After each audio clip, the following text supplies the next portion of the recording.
पाहण्यासाठी आलो का? सिनेमा पाहायला आलो का? आपण खासदार साहेबांच्या विरोधात घोषणा द्यायला आलो का? आपण आपल्या मागण्या समोर ठेवायला आलो. आपण इथे आलो उन्हात तानात, नेहमी येतो, आज पावसात आलो.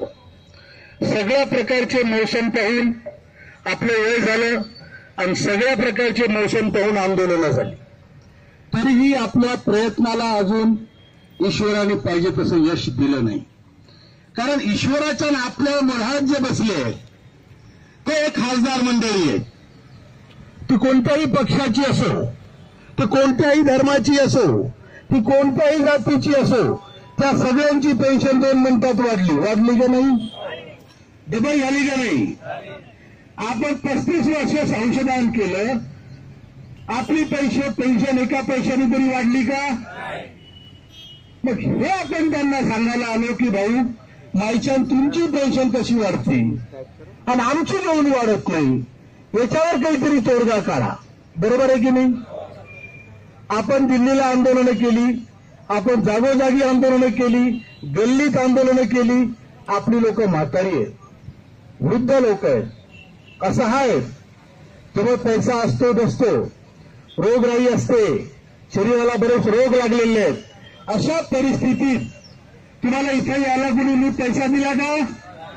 तुम्ही स्वखर्चाने इथं आले. कारण ती तुमच्या भावनेची तीव्रता आहे.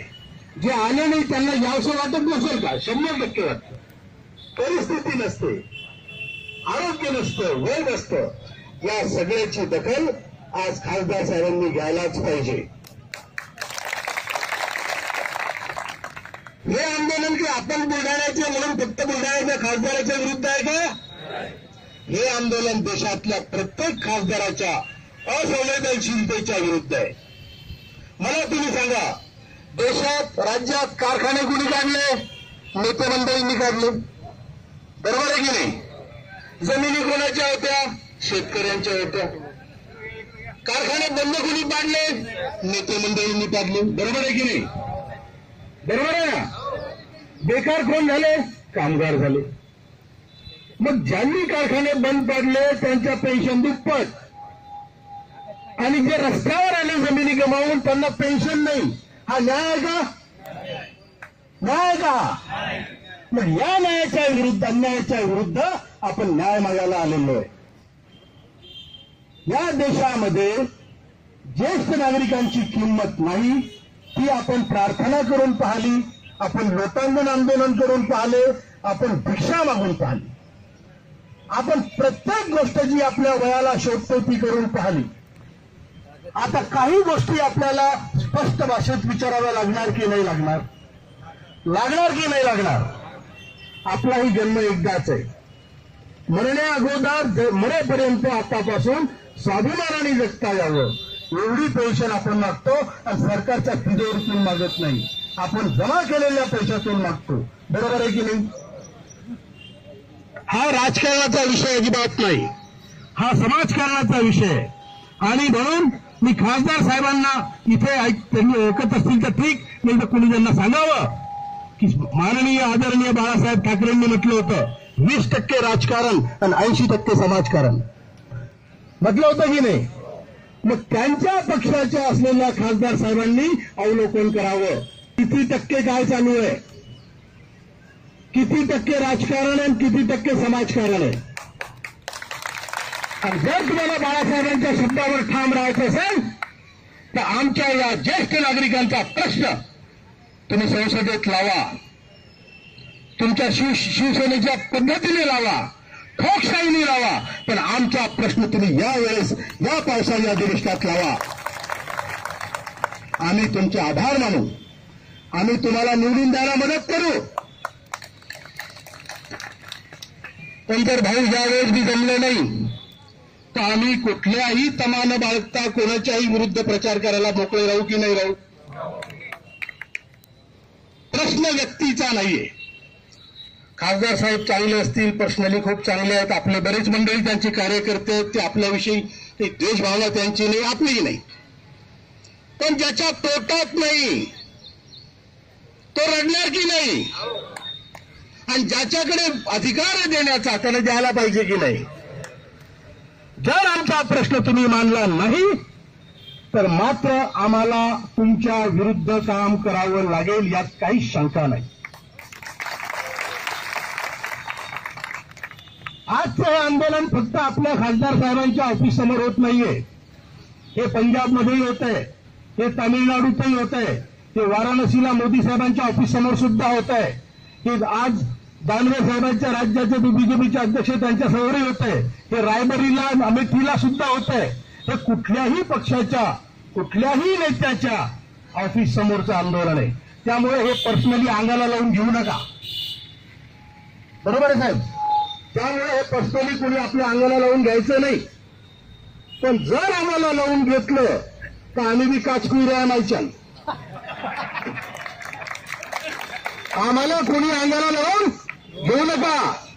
आम्हाला अंगाला लावलं तर आम्ही खाजवत तुमची फजिती होईल. म्हणून सांगतो की आता आया वेळेस या पावसाळी अधिवेशनात जे 18 तारखेपासून सुरू होत आहे 10 ऑगस्ट पर्यंत, या दरम्यान आमचा प्रश्न लावला पाहिजे. आणि लागला का नाही लागला हे तपासायला 9 ऑगस्ट या क्रांती दिनाच्या दिवशी आम्ही दिल्लीत जाणार आहे. दिल्लीतला आपला प्रोग्राम निश्चित आहे. पाऊस येऊ, भूकंप येऊ, काही हो, मरू तर सन्मानार्थ मरू. बरोबर आहे की नाही? 9 ऑगस्टला क्रांती दिनाच्या दिवशी सीपीएफसीचं जे मुख्य ऑफिस आहे त्याला हजारो लोक टाळे ठोकणार आहेत. तुम्ही तयार आहे? तयार आहे का? अटक व्हायला भीता का? अटक व्हायला भीता का? आपण 9 ऑगस्टला दिल्लीला सीपीएफसीच्या ऑफिसला टाळे लावणार आणि त्याच्यानंतर जर आपलं काम झालं नाही तर आपण हजारोच्या नाही लाखोच्या संख्येने बीजेपीच्या आणि जे काही मित्र पक्ष असतील त्यांच्या ऑफिसमध्ये घुसणार आणि त्यांना सांगणार, बापा हो, एक तर ऑफिसेस बंद करा, ही तुमची समाजसेवा आम्हाला परवडत नाही. आमचा प्रश्न सोडवा, नाही तर आम्ही तुमचा प्रश्न मिटवल्याशिवाय राहत नाही. हे आमचं स्पष्ट म्हणणं आहे. आपण कोणाच्या बापाला भीतो का? आपले पोरं बी आपल्याला भीतात का? नाही भीत. कोणीच कोणाच्या बापाला भ्यायला रिकामा नाही. कोणीच कोणाच्या बापाला आज भीत नाही. मग आपण दुसऱ्याच्या बापाला कळून द्या. बरोबर का? ठीक आहे. आपण कोणाच्या बापाचे निंदे आहे का? आपलं सरकारवर कर्ज आहे, सरकारचं आपल्यावर आहे का? आपण कर्जमाफी मागू राहिलो का? आपण पेन्शनर लोक आहे, आपण पैसे जमा केले भाऊ. आपण हिशोब विचारणारे माहिती, हिशोब, एक एक पैशाचा हिशोब. आणि जोपर्यंत पंक्तीतल्या शेवटच्या माणसाच्या ताटावर भात पडणार नाही तोपर्यंत मी तुम्हाला खोटं नाही सांगत, पण आपण चूप बसणार नाही, आपण लढत राहणार. आमची हाक आहे सर्व राजकारणी लोकांना, कोणत्याही पक्षात असा, तुमचं काय राजकारण करायचं करा, पण हे समाजकारण सोडू नका. या समाजासाठी तुम्ही तिथे पोहोचले, तुमच्या हातात अधिकार या समाजाने दिले, त्या समाजाकडे पहा, त्यांची हालत पहा आणि तिथं तुमचं योगदान करा. ईश्वर तुम्हाला न्याय देईल, कल्याण करेल.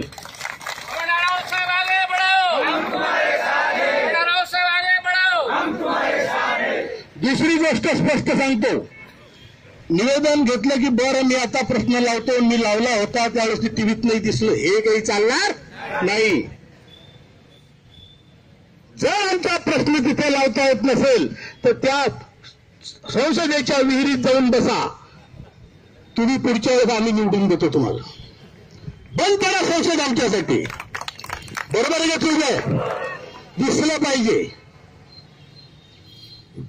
फुक्याचं आणि बोट्याचं तो गेम चालणार नाही. बरोबर आहे की नाही? म्हणून खासदार साहेबांना आपण नम्र विनंती करायला आलो की आमचं निवेदन स्वीकारा, आमच्यासाठी संसदेत प्रश्न लावा आणि तुम्ही एकटे नाही असे आज कमीत कमी 250 खासदार आपण घेरत आहोत.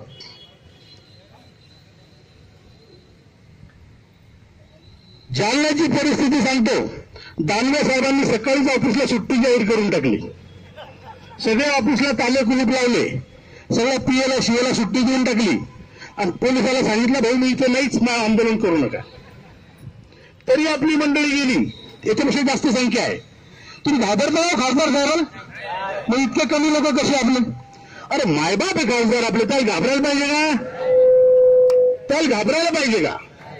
त्यांचा उलट तुम्ही प्रश्न सांगणं तुमचं काम आहे, सोडवणं त्यांचं काम आहे. बरोबर आहे का चुके भाऊ? मग तुम्ही इतक्या मोठ्या संख्येत नेहमी येता. आज पावसामुळे कमी आले की खासदार साहेबाला भिजल्यामुळे कमी आले? द्यायचं काम नाही, सगळे आपलेच आहेत, सगळे हिंदुस्थानी आहेत. आणि आपण या सगळ्यांचे रिटायर्ड झाल्यामुळे वयामुळे बापासारखे नाही तर काकासारखेच आहे भाऊ. बरोबर आहे ना? तर म्हणून आपण आपल्या बापाला देत नाही, आपले पोरं आपल्याला देत नाही, तर आपण दुसऱ्याच्या बापाला द्यायचं कारण नाही. आपण स्वाभिमानासाठी जगणार आहे आणि स्वाभिमानासाठी लढणार आहे. आजचा हा कार्यक्रम देशभर आहे. कमी मोठ्या प्रमाणात आहे, कुठे खूप मोठ्या प्रमाणात आहे, कुठे कमी प्रमाणात आहे, कुठे. पण हिंसक कार्यक्रम आपण कधीच करणार नाही.